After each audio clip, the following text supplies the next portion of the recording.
Nous allons travailler dans cette partie sur la notion de coefficient multiplicateur associé à une augmentation en pourcentage. Mais avant de commencer, je vous invite à regarder la vidéo que je vous mets à l'écran, puisque dans cette vidéo, nous avons vu comment on appliquait en fait un pourcentage sur une quantité et on va avoir besoin de cette notion dans cette partie. Nous allons donc traiter tout d'abord le cas d'une augmentation avec la situation suivante. Les dépenses de la sécurité sociale du régime général ont augmenté de 5% entre 2018 et 2019. En 2018, le montant de ces dépenses était de 330 milliards d'euros et on demande à combien s'élève le montant pour 2019. Alors une première stratégie consiste à dire que le montant de 2019 correspond au montant de 2018 plus l'augmentation de 5% par rapport au montant de 2018. Or, en 2018, nous avions 330 milliards d'euros de dépenses. Donc on écrira 330, sous-entendu milliards d'euros, plus on va ajouter l'augmentation de 5%, donc on va appliquer les 5% sur 330. Et là je vous ramène sur la vidéo que je vous ai montrée, on va donc faire 330 fois 0,05. Et 330 plus 330 fois 0,05, ça nous donne 346,5 milliards d'euros. Mais cette première stratégie va nous amener sur une deuxième méthode. Et cette deuxième méthode, voici comment elle va apparaître. En disant que le calcul qui nous a conduit à notre résultat de 346,5 était 330 plus 330 fois 0,05. Oui, mais 330, on peut l'écrire 330 fois 1. Et 330 fois 1 plus 330 fois 0,05 est le développement du calcul que je vous ai présenté ici, 330 fois, entre parenthèses, 1 plus 0,05. Alors pourquoi faire ça? Parce qu'on va mettre en évidence un multiplicateur, puisque 1 plus 0,05 correspond à 1,05. C'est-à-dire qu'au lieu de faire 330 plus 330 fois 0,05, il suffit en fait de faire 330 fois 1,05, ce qui correspond encore à 346,5 milliards d'euros. Et donc au final, pour obtenir le montant en 2019, il suffit de prendre le montant de 2018 qui était 330 et de multiplier par 1,05. Voilà notre multiplicateur. Maintenant, comment obtenir ce multiplicateur? Pourquoi 1,05? Parce que 1,05 provient de 1 plus 0,05. Et ce plus 0,05 traduit en fait l'augmentation de plus 5%, puisque 5 sur 100 c'est 0,05. Voilà comment on obtient notre multiplicateur ici par rapport à notre augmentation de 5%.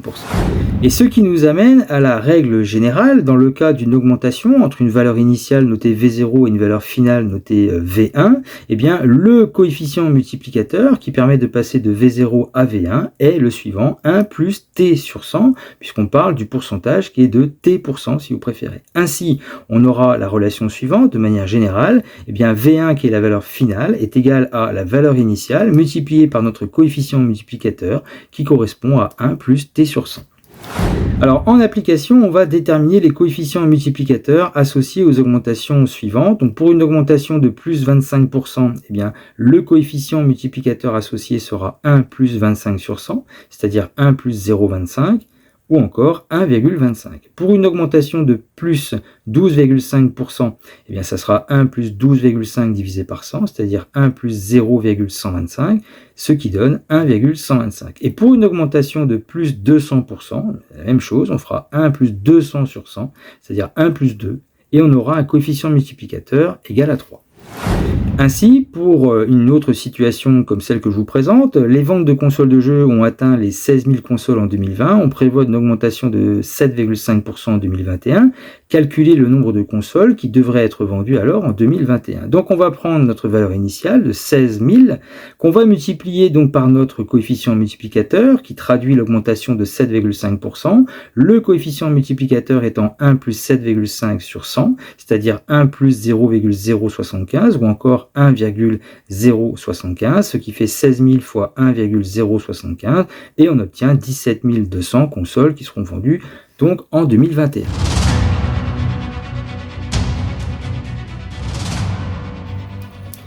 Et nous passons au cas maintenant d'une diminution qu'on va illustrer à travers la situation que je vous propose ici. Un village comptait 856 habitants en 2018. Suite à l'installation d'une usine d'épuration en 2019, sa population a baissé de 20%. Combien y a-t-il d'habitants en 2019. Donc une première stratégie est de dire bien que le nombre d'habitants en 2019 correspond au nombre d'habitants en 2018, moins donc la diminution de 20%. Donc on va appliquer les 20% sur les habitants de 2018, on va donc faire 856 fois 0,20, on rappelle 20 sur 100 c'est 0,20, et là je vous ramène donc sur la vidéo que je vous ai montré pour appliquer un pourcentage sur une quantité. Donc pour obtenir le nombre d'habitants en 2019, eh bien on fera 856 moins donc notre diminution, 856 fois 0,20, on obtient environ, j'ai arrondi à 685 habitants. Mais au lieu de faire cette stratégie qui n'est pas fausse, bien évidemment, eh bien on va faire apparaître une autre méthode en disant que 856, c'est 856 fois 1. Et 856 fois 1 moins 856 fois 0,20 correspond au développement du calcul que je vous propose ici, 856 fois, entre parenthèses, 1 moins 0,20. Quand vous faites le développement, vous obtenez 856 fois 1, c'est la distributivité en fait, et ensuite moins 856 fois 0,20. Ce qui permet de faire apparaître finalement un coefficient multiplicateur par rapport au nombre d'habitants initial. C'est-à-dire en fait on fait 856 fois 0,80. Alors pourquoi 0,80? Parce que 1 moins 0,20, ça fait 0,80. Et ainsi, ce calcul se traduit par une seule multiplication, une seule opération, 856 fois 0,80, ce qui donne environ 685.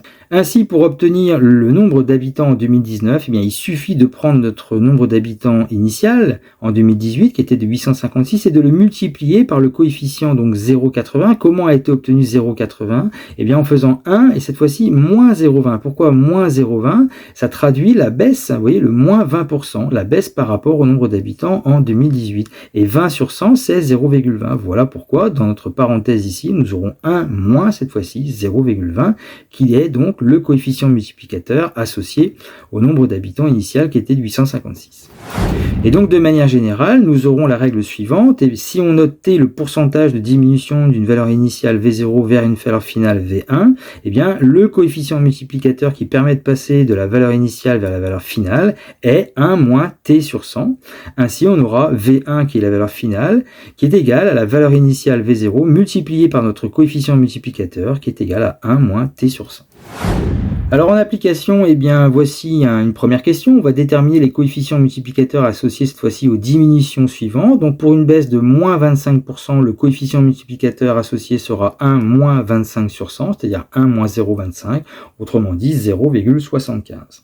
Pour le B, avec une baisse de 13%, donc moins 13%, le coefficient multiplicateur sera 1 moins 13 divisé par 100, c'est-à-dire 1 moins 0,13, et donc ça donne 0,87. Et enfin, pour le dernier, avec une baisse de 90%, ou préférez un pourcentage de moins 90%, le coefficient multiplicateur sera 1 moins 90 sur 100, c'est-à-dire 1 moins 0,9, ce qui donne un coefficient multiplicateur de 0,20. En deuxième question, un couple avec 2 enfants a payé un impôt de 5 000 € sur le revenu en 2020. On prévoit une diminution de 2,5% en 2021. Calculez le montant de l'impôt sur le revenu prévu pour 2021. Donc, notre montant initial de 5 000 € va être multiplié par le coefficient multiplicateur associé à la diminution de 2,5%, qui est 1 moins 2,5 sur 100. 2,5 divisé par 100, ça fait 0,025. 1 moins 0,025, ça fait 0,975. Et 5000 fois 0,975, ça nous donne 4875 €. Voilà pour le montant de l'impôt prévu pour 2021.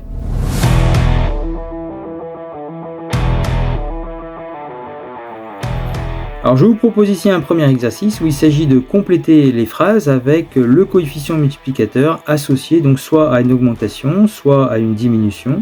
Donc vous pouvez faire pause sur la vidéo, vous essayez de le faire et puis vous avez la correction juste après.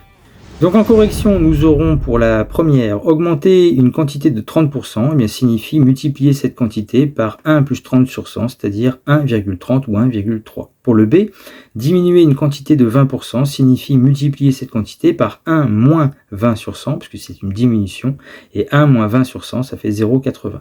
Augmenter une quantité de 7% revient à multiplier cette quantité par 1 plus 7 sur 100, c'est-à-dire 1,07, et diminuer une quantité de 12% signifie multiplier cette quantité par 1 moins 12 sur 100, c'est-à-dire 0,88. Remarquez quand même que lorsqu'on a une augmentation, votre multiplicateur est nécessairement plus grand que 1. Dans le cas d'une diminution, votre multiplicateur est nécessairement plus petit que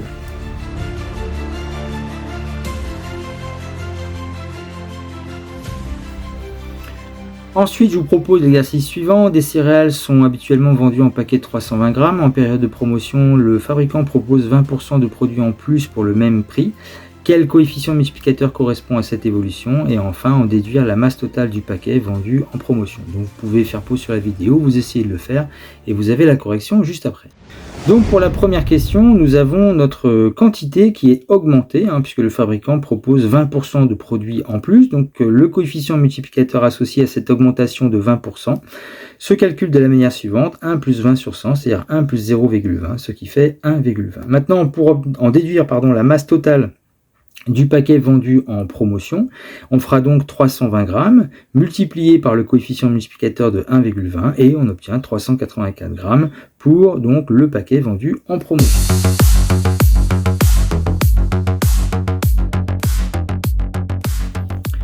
Voici un autre exercice avec la situation suivante. Un hôtel proposait 60 chambres en 2016. Des travaux ont été réalisés pour augmenter la taille des chambres. À la fin des travaux en 2017, l'hôtel propose 20% de chambres en moins.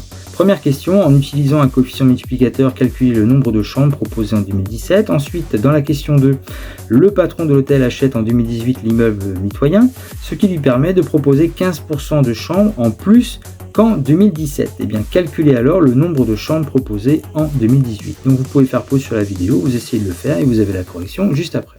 Alors en correction pour la première question, nous avons un nombre de chambres initial de 60 et on a une baisse en fait de 20% des chambres. Donc on va multiplier 60 par le coefficient multiplicateur 1 moins 20 sur 100, c'est-à-dire 60 fois 0,80 et on obtient 48 chambres proposées alors en 2017. Pour ce qui est de la question 2, cette fois-ci, le nombre de chambres en 2017 qui était de 48, va augmenter puisqu'on va ajouter 15% de chambres en plus par rapport à 2017. Donc on aura un coefficient multiplicateur de 1 plus 15 sur 100 par rapport à la quantité de 2017 qui est de 48. On fera donc 48 fois 1,15 et on obtient 55 chambres proposées alors en 2018.